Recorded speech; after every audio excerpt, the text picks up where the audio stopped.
Hi అండి, అందరికీ నమస్కారం అండి. ఫ్రెండ్స్, ఇప్పుడు అందిన వార్త. ఇక పాన్ కార్డు ఉన్న వారందరికీ కూడా అదిరిపోయే గుడ్ న్యూస్. ఇక 6 భారీ మార్పులు ఏప్రిల్ 1 నుంచి అమలు అంటూ అప్డేట్ అయితే రావడం జరిగిందండి. అయితే ఇందుకు సంబంధించిన పూర్తి వివరాలు అయితే మన వీడియోలో తెలుసుకుందామండి. ఆ గుడ్ న్యూస్ ఏంటి అనేది, అలాగనే ఆ భారీ మార్పులు ఏంటి అనేది క్లారిటీగా తెలుసుకుందామండి. వీడియో మాత్రం పూర్తి వరకు చూడండి ఫ్రెండ్స్, అప్పుడే మనకి పూర్తి సమాచారం అయితే తెలుస్తుంది. ఇక లేట్ చేయకుండా టాపిక్లోకి వెళ్ళిపోదాము. ఇక ఆధార్ కార్డు లాగే పాన్ కార్డు కూడా ఒక అత్యవసర పత్రంగా మారింది. బ్యాంకు డిపాజిట్లు, కేవైసీ తనిఖీలు, పన్ను దాఖలతో సహా ప్రతి ఆర్థిక లావాదేవీకి దీనిని ఉపయోగిస్తారు. ఇక ఏప్రిల్ 1వ తేదీ నుంచి ఈ పత్రంలో అనేక మార్పులు జరగనున్నాయి. కొత్త ఆర్థిక సంవత్సరం ప్రారంభం, కొత్త ఆదాయ పన్ను నిబంధనల అమలుతో ఈ పత్రానికి సంబంధించిన అవసరాలు కూడా కఠినతరమయ్యాయి.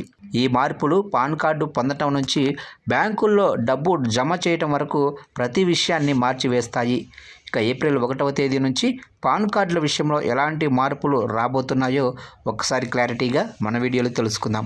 ఇక ముందుగా వచ్చేసి కఠినమైన పాన్ కార్డు నిబంధనలు. పాన్ కార్డు దరఖాస్తు ప్రక్రియలో మార్పు చేశారు. పాన్ కోసం దరఖాస్తు చేసేటప్పుడు మీరు ఇకపై మీ ఆధార్ కార్డుతో పాటు ఇతర పత్రాలను కూడా సమర్పించాల్సి ఉంటుంది. ఇకపై కేవలం ఆధార్ ఆధారంగా మాత్రమే పాను మంజూరు చేయరు. మీ ఆధార్ కార్డుతో పాటు మీరు మరో ఒరిజినల్ పత్రాన్ని కూడా సమర్పించాల్సి ఉంటుంది. అది మీ జనన ధృవీకరణ పత్రం లేదా డ్రైవింగ్ లైసెన్సు కావచ్చు. సులభంగా చెప్పాలంటే చిరునామా రుజువు కోసం మరో పత్రం అవసరం కావచ్చు. ఈ మార్పు ఏప్రిల్ 1వ తేదీ నుంచి దేశవ్యాప్తంగా కూడా అమల్లోకి వస్తుంది. ఇక రెండవ మార్పు చూసినట్లయితే పానుపై బ్యాంకు లావాదేవీల పరిమితిలో మార్పు. ఇక పానుకు సంబంధించి అతిపెద్ద మార్పు బ్యాంకు లావాదేవీల విషయంలోనే జరిగింది. ఇప్పుడు ఈ పరిమితి మారింది. గతంలో బ్యాంకులో నగదు జమ చేయడానికి వెళ్ళినప్పుడు 50,000 డిపాజిట్ కోసం పాన్ చూపించాల్సి ఉండేది. దీనిని అవకాశంగా తీసుకొని కొంతమంది దీనిని తప్పించుకోవటానికి కేవలం 49,000 లేదా 48,000 మాత్రమే జమ చేసేవారు. కానీ ఇప్పుడు దీనిని పూర్తిగా రద్దు చేసి ఈ పరిమితిని వార్షిక ప్రాతిపదికన విధించారు.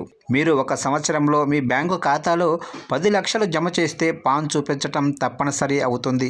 మోటారు వాహనాలకు సంబంధించిన పాన్ నిబంధనల్లో మార్పులు. గతంలో ప్రతి మోటారు వాహనం కొనుగోలుకు పాన్ కార్డు తప్పనిసరిగా ఉండేది. కానీ ఈ నిబంధన ఇప్పుడు మార్చింది. ఇప్పుడు మీరు 5 లక్షల కంటే ఎక్కువ విలువైన వాహనాన్ని కొనుగోలు చేస్తే, అది ద్విచక్ర వాహనం అయినా లేదా 4 చక్రాల వాహనం అయినా కానీ మీరు పాన్ కార్డును సమర్పించాల్సి ఉంటుంది. కొనుగోలు ధర 5 లక్షలు దాటితే మాత్రమే పాన్ కార్డును సమర్పించటం తప్పనిసరి. ఈ నిబంధన కూడా ఏప్రిల్ 1వ తేదీ నుంచి అమల్లోకి వస్తుంది. ఇక 4వ మార్పు చూసినట్లయితే ఆస్తి రిజిస్ట్రేషన్లో మార్పులు. మీరు ఒక ఆస్తిని కొనుగోలు చేసి దానిని రిజిస్టర్ చేయించుకుంటే రిజిస్ట్రేషన్ విలువ లేదా సర్క్యులేట్ రేటు 10 లక్షలు దాటినట్లయితే మీరు మీ పాన్ కార్డును తప్పనిసరిగా అందించాలి. దీనిని ఇప్పుడు 20 లక్షలకు పెంచారు. ఈ నిబంధన కూడా ఏప్రిల్ 1వ తేదీ నుంచి అమల్లోకి వస్తుంది. ఇక 5వ మార్పు చూసినట్లయితే హోటల్ లేదా రెస్టారెంట్ బిల్లుపై పాన్. గతంలో 50,000 పైబడిన నగదు చెల్లింపులకు పాన్ అవసరమయ్యేది. కానీ ఇప్పుడు ఈ పరిమితిని 1 లక్షగా పెంచారు. అదేవిధంగా 50,000 పైబడిన బీమా ప్రీమియాలకు పాన్ అవసరమయ్యేది. కానీ ఇప్పుడు దీనిని మార్చారు. అలాగే 2 లక్షలకు పైబడిన లావాదేవీలకు కూడా పాన్ అవసరం అంటున్నారు.